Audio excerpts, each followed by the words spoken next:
Vote. Roll call vote. The Honorable Senator Aquino, Senator Cayetano Alan, Senator Cayetano Pia, Senator De La Rosa, Senator Escudero, Senator Ejercito, Senator Estrada, Escudero. Senator Gatchalian, Senator Go, Senator Hontiveros, Senator Lacson, Senator Lapid, Senator Legarda, Senator Marcoleta, Senator Marcos, What is the vote? Escudero. Hina. Escudero. Ba't mahina? Senator Padilla, Senator Pangilinan, And I'd like to explain my vote after the voting. Senator Soto, Senator Tulfo Erwin, Senator Tulfo Rafi, Senator Villanueva, Senator Villar Camille, Senator Villar Mark, Senator Zubiri, Lapid Escudero ha.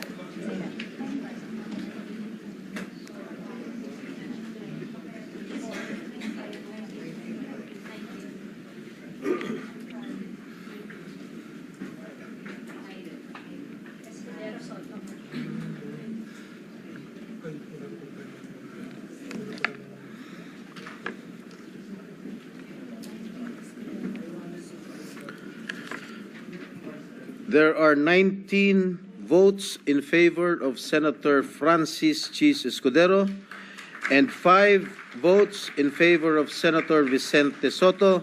Senator Francis Chis Escudero is therefore elected President of the Senate. Anong mga options ng Senado? Senado as an impeachment court. Ito, saganang akin lang, hindi po ako legal luminary. Hindi po ako katulad nung nagpayo kay Senator Tito Soto. Legal luminary daw. Pero graduate yata sa One Ball University. Alam mo yung One Ball University? Ano yung school buko. Eskwela ko, dito enjoy ako. Grabe naman yan. Talaga to. Oo, akala ko kasi nag-retire na sa pagiging komedyante si Tito Soto. Hindi pa pala, nagpapapatawa pa siya hanggang ngayon. Sabi niya, may nakausap daw siya at itong taong to ay nagpayo sa kanya na pwedeng hindi pansinin ng Senado yung desisyon ng Korte Suprema. Ay. Oh my God! Oh my goodness. Joke ba ito, Senator Tito Soto? Joke ba ito?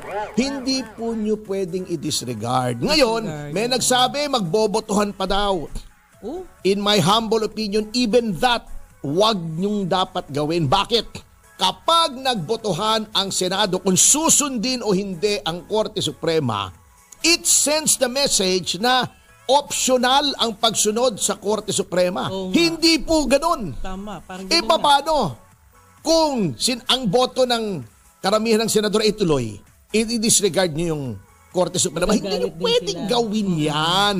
Oo. Number 2, kahit na manalo yung no votes na no, wag ituloy, mali pa rin po yung gagawin nyo. Ito po ang dapat gawin ninyo in my humble opinion. Nag-convene kayo since na-convene na yung ang Senate as an impeachment court. Pasumpain nyo na rin yung mga bagong senador at senator judges. Then, since na-inform na naman pala kayo, in-acknowledge na-inform na by email yung Senate ng desisyon ng Korte Suprema, the Senate President as presiding officer of the impeachment court should inform formally the members thereof, the senators judges, na mayroong desisyon ng Korte Suprema na wala silang jurisdiction. Therefore, i-declare na niya na functus officio ang impeachment court. Yun, very orderly. Ngayon, kung may hihirit, hayaan nyo siya magdadaldal, bigyan nyo ng 15 minutes. Pero, pagkatapos noon, hayaan mo magdaldal si Ontiveros, kung sino man dyan, si Tito Soto, then pagkatapos, tapos na. Wala rin namang magagawa yung daldal nila. Pero out of respect to them, lagay ninyo on record yung kanilang gustong sabihin. At sa notang yan, magpapatuloy pa rin po ang ating pag-aaral pagkatapos ng break po lamang salungatin yung mga sinasabi nitong mga kritiko ng Korte Suprema. Kasi minimislead nyo po ang taong bayan eh. Unang-una sabi nila, dahil daw sa ginawa ng Korte Suprema, nawala na daw yung transparency at accountability. Hindi po. Yung impeachment lang po ang pinigil. At bakit pinigil? Kasalanan nyo rin pong mga taga-kamare. Mali nga eh, palpak kayo. Bago sasabihin nyo, mali ang Supreme Court, kayo palpak eh. Ngayon pag sinabi, palpak, nagagalit kayo. O, di ba? Dahil naging apat yung Magulo at saka hindi malaman yung timeline. Mga sinasabi nila, mali daw yung timeline ng Korte Suprema. Oh. Tinatanong kayo eh. Kung ano yung timeline, di ba? Opo. Sabi nila, hindi kami sasagot. Yan ay internal matter. Wala kayong pakialam dyan. Walang pakialam. Di talo kayo. Patay. Ang yabang nyo eh. Sinasabi nila na wala daw yung transparency at accountability. Hindi naman po kayo pinipigil na magdemanda. Diba? I-demanda nyo si Vice President Sara Duterte sa Ombudsman. Diba? Hindi naman po immune from suit ang Vice President. Sa aking paniniwala, ewan ko kung mali ako, tama ha, hindi naman ako legal luminary, hindi naman ako gumraduate sa One Ball University. Dalawa ang aking balls, hindi one ball. Oo. Grabe. Sabi nga nila, 3 pa nga eh, kaya noon ipinusta ko yung isa eh. Oo, kasi 3, sobra-sobra.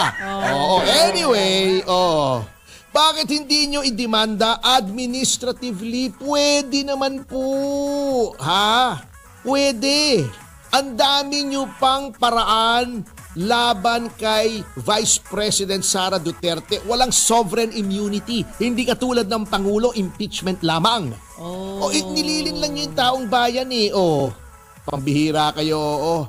So, ano mo mangyayari dyan, attorney? Kasi ayaw nila Demanda makinig. nila habang hinihintay nila yung February 6, 2026. Hindi naman sinabing kahit kailan, wag na kayo mag-file ng impeachment lamang. Hintayin niyo yung 1 year. At yung 1 year, nag-umpisa ng February 5.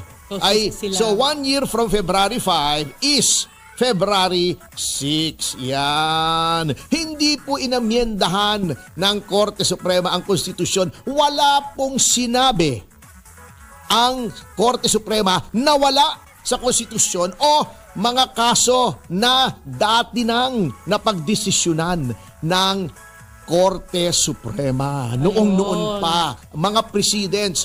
Number 3, eto kabastusan ninyo ha. Sasabihin nyo, dahil nga puro appointee ni Duterte. Kaya nanalo. Alam nyo, unang-una, hindi po kasalanan ni Pangulong Duterte na bumagsak sa kanyang termino ang maraming justices na nagretiro. Ano gusto nyo gawin? Huwag i-appoint. In-appoint niya kasi wala naman pwedeng mag-appoint eh. Walang available. Yung iba roon kilala ko personally, hindi naman mga personal na tao ni President Duterte yun. Ayun. Number 4, yung mismong ponente, si Senior Associate Justice Leonen, appointee po ni Pangulong Aquino III yun.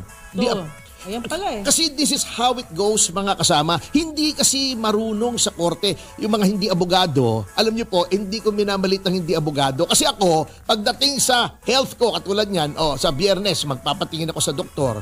Kasi, masakit yung puwet ko.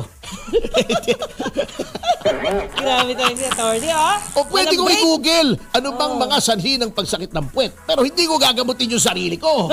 Pupunta pa rin ako sa doktor. Ganun din po ang sinasabi ko. Hindi kayo abogado, magbigay kayo ng opinion nyo, pero hindi ibig sabihin mas marunong pa kayo sa 13 justices. Ayun pala. Ganito po ang ginagawa niyan. Ang isang kaso, kapag yan ay for deliberation na, ina-assign po yan sa isa sa 15 maestrado ng Korte Suprema for the writing of the decision. Ina-assign po yan. Ina-assign, okay. Yun ang tawag doon ay punente.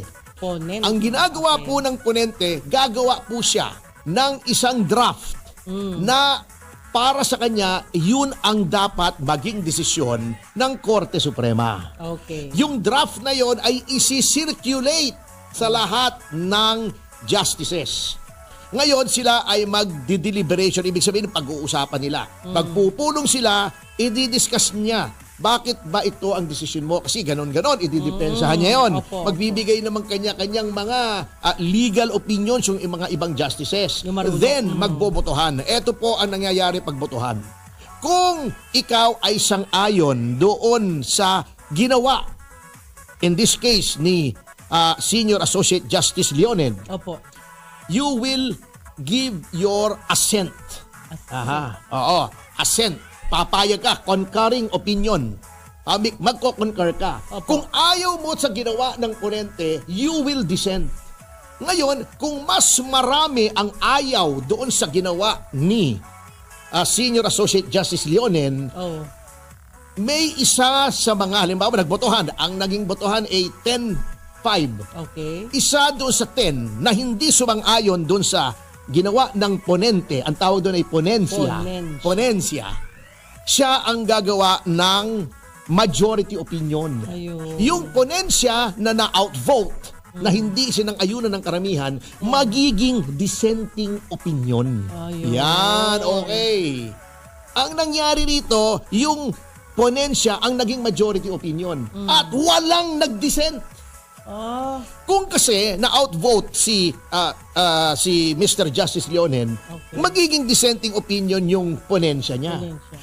The mere fact na hindi naging dissenting opinion yon, ibig sabihin from the start, kahit siya ay hindi appointee ni Pangulong Duterte, ay sumang-ayon siya doon Sa sinabi.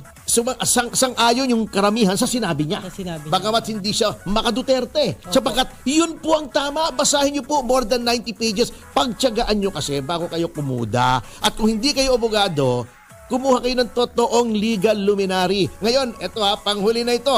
Sinasabi nila, ba't bang yabang-yabang mo magbigay ng opinion sa impeachment na ito? Eto, sasabihin ko, hindi naman sa pagmamayabang. I am one of the few na lawyers na actually nag-prosecute ng impeachment. Kokonti lang po ang impeachment dito sa atin under the 87 Constitution. Yung kay Erap, yung kay Merceditas Gutierrez, yung kay Andy Bautista, yung impeachment ni Sereno hindi natuloy na co-warrant to siya. Yung kay Renato Corona. Oh. Ako doon sa kay Andy Bautista at successfully na-impeach po namin si COMELEC Chairman Andy Bautista. Ako po yung complainant, ako na rin yung abogado. Oh, nakatakot ka pala. Na-transmit po yung impeachment na yan sa Senate. Kaya lang, nag-resign si Chairman Bautista, kaya hindi natuloy. Naging moot and academic. Sabi nga nila, mute and epidemic.